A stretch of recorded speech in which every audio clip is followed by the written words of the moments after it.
Oh my God, Megan, are you serious? You're having your wedding at the Centennial Hotel? That place where all the celebrities stay? There's no way, I don't believe it. Hello to you too, Katrina. Looks like Mom went and spilled the beans to you, huh? Yeah, she told me, but I don't believe it for 1 second. And why is that, dare I ask? Well, I mean, think about it. There's no way someone with a lame office job like you could afford a wedding there. It costs like $50,000 just to get in the door. What? My husband and I are both contributing to the cost of the wedding. Honestly, compared to what my husband is spending, it hardly seems fair to say I'm contributing at all. Your husband? Oh, yeah, right. Sure. I bet he's paying for one napkin. What's your deal, Katrina? Seriously. We talked it over and we're each contributing an amount proportional to what we make at our jobs. It really is that simple. And you picked the Centennial Hotel for the venue? Not only that, but you're booking the biggest room in the entire building. They had some global business summit in that room last year. My husband wants to be able to invite as many of his associates as possible, and given the numbers involved, that was the only room that was feasible for us. Oh yeah, cool story, Megan, but I'm not buying it for 1 second. I'm not selling anything, though. What makes you think I'm lying? Do you have to ask me? For crying out loud, Megan, you know exactly why I know you're lying. I can see right through your little game. You and I both know that you're jealous that my husband makes enough money to rent a high-rise apartment downtown. You're only planning this insane wedding because you're going to try and make me pay for it. Wait, what? I don't need a single penny from you. My husband and I can pay the full cost of the wedding we planned with no problem whatsoever. Do you really think I believe that? It is really, really bizarre that you think we're so hard up for money, but rest assured, we're not. We're doing just fine for ourselves, Katrina. Okay, you're really committed to this story, but let me make one thing clear. My husband is sitting next to me, and he wants me to tell you something. We will never, ever loan you any money for the wedding or anything else, so don't bother asking. Get it? So save yourselves and us a lot of shame and just give up already. You are something else, Megan. Yeah, I know. Like, that's exactly why I'm making this so clear to you. I'm not like you. I'm not some poor loser who has to beg for their sister's rich husband for money to pay for their own wedding. I don't really care if you believe me or not. We're not going to ask you for anything, so just leave me and my husband alone. Goodbye. You know, I really have to hand it to you, Megan. You are really committed to this. You were actually willing to go up to your eyeballs in debt just to impress me with an extravagant wedding well beyond your means. Who said anything about debt? I mean, look at this place. It's gorgeous. Poor losers like you and your husband couldn't even afford to rent this place for 1 second. You definitely took out a loan for this. This conversation again, I thought I made it very clear the last time we talked about this. We are not poor. We did not take out a loan for this wedding. We paid in cash. We have enough money at our disposal to pay for this wedding without having any long-term impact on our finances. Nah, you're lying. Everything I know about you says you could never afford a wedding like this. So, what, did you put up as collateral for the loan? Your kidneys? Once again, we did not take out a loan. And just for the record, if you even think about saying anything stupid about us being poor or taking on debt for this wedding, sister or not, I'm gonna have words with you. Oh, don't worry about me, sister dearest. I won't do any such thing. Good. I'll be keeping my eyes on you, though. I won't have the opportunity to talk to any of your guests because I'm not going. What? You're just gonna divorce him in 2 months anyway, once you get tired of being married to a deadbeat loser like him. So me coming to your wedding would just be a massive waste of my time. My God in heaven, Katrina, we're not poor. You know what? I don't have time to deal with you right now. I suppose this means that I can mark both you and your husband as not attending, right? Yep. My husband doesn't want to waste his time either. Just last night he said, what's the point of even going further in debt to hide the fact that you're broke? It's so humiliating being related to someone like you. So yeah, I'll mark you both as not attending then. I'll have to call the caterer to cancel your meals. Uh-oh, 2 meals? Oh, that must be like 2 months' salary for you two. Well, while you two are enjoying the last decent food you'll ever eat, my husband and I are going to invite a bunch of his friends over to our high-rise apartment and have a real party. To think that you're too poor to experience high society like this, I almost feel bad for you. Oh, and one more thing. We'll be sending a formal written notification in the near future, but my husband has a message for you. Your husband? What does he want with me? Is he going to send me a sternly worded letter begging me to stop making fun of him for being a complete loser?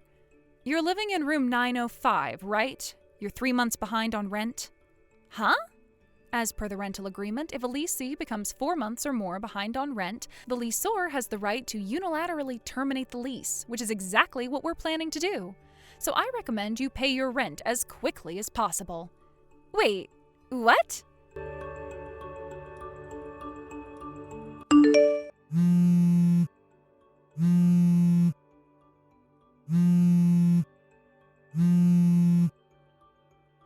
Hey, Megan, are you there? Your husband's name, it's Terrence, right?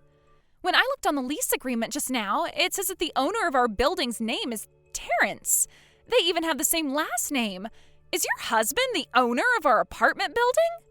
Or is it just some crazy coincidence and the guy just has the same first and last name? I thought your husband worked odd jobs. There's no way he has enough money to own an entire apartment building, right?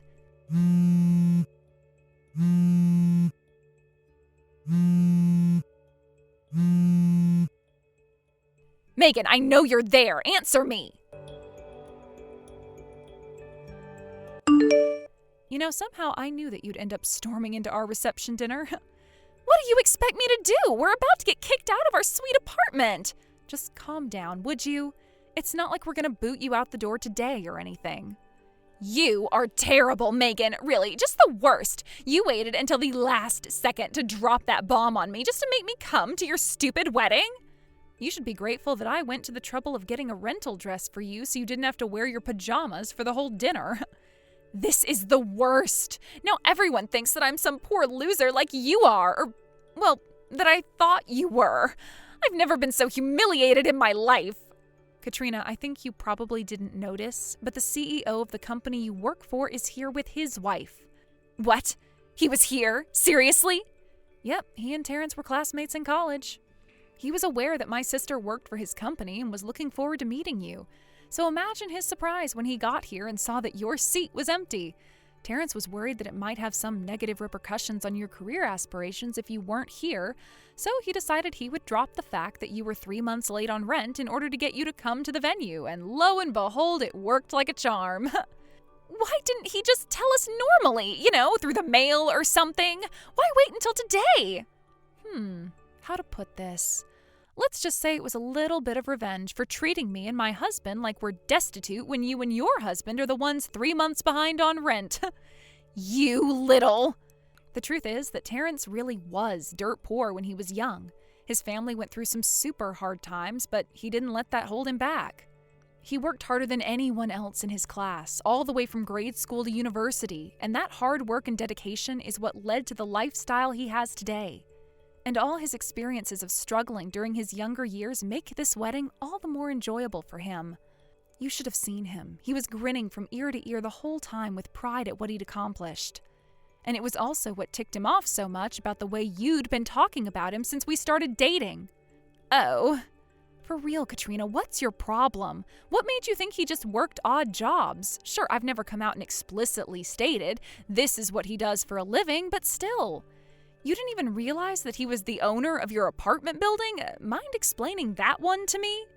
Well, I see him cleaning the entrance to the apartment building from time to time. Sweeping, mopping, that sort of thing. So, I don't know, I figured he just worked at the cleaning company that the apartment manager contracted with. And then I'd see him at the nearby convenience store in the middle of the day, too. He was always wearing super casual clothes, like sweatpants, sandals, hoodies. What was I supposed to think? He takes pride in his work, Katrina, something you obviously aren't familiar with. It's his building. He wants to make sure all the public spaces are spick and span. And as for going to the convenience store, it's not like he's attending a state dinner or anything. What's wrong with wearing casual clothes out on the town? Hey, don't tell me. The owner's room on the top floor. Is that His apartment? Is that where you're gonna live from now on? Yep. Seriously? I don't believe this. You really didn't know? How was I supposed to know? Didn't you see the return address on the wedding invitations we sent out? No one looks at the return address. I suppose we do have an exclusive elevator, so it's pretty likely that we wouldn't meet when coming and going. And since we work different hours, we'd obviously never meet on the way out the door in the morning or in the evening. But still, really? Kinda insane that you never noticed. It's not fair. It's not fair! Why do you get the sweet life? I quit my job. What? Why? Because it sucked, that's why. Ever since I found out that the CEO is friends with my brother-in-law, it felt like I was being watched all day. It felt super creepy, and I just started hating it there. Is that really why you quit? Well, that and the fact that my husband makes a ton of money. We can survive on just one income, so I thought I'd try my hand at doing the whole homemaker thing for a while. Ah, I see. I submitted my resignation yesterday, and once I use up all of my days of paid leave, I'm officially done for good. Being a housewife is going to be so much fun. I think I might call a door-to-door nail artist to give me a manicure. If you've got money to get your nails done, how's about you pay your rent? You know, the rent that you're 3 months late on? Oh, that? That's not my responsibility. Talk to my husband about the rent. He's the one whose name is on the lease, so... I think he just made a mistake when he filled out the automatic payment thingy with the bank. I bet that'll get taken care of in no time. Yeah? Well, for your sake, I hope you're right. My husband got fired! Uh-oh. Yeah, it all happened like 6 months ago. Did you hear why he got fired? Yeah, apparently he made a mistake that cost the company a contract worth millions of dollars. And the company was apparently making a huge bet on getting that contract, so a bunch of investment went completely to waste.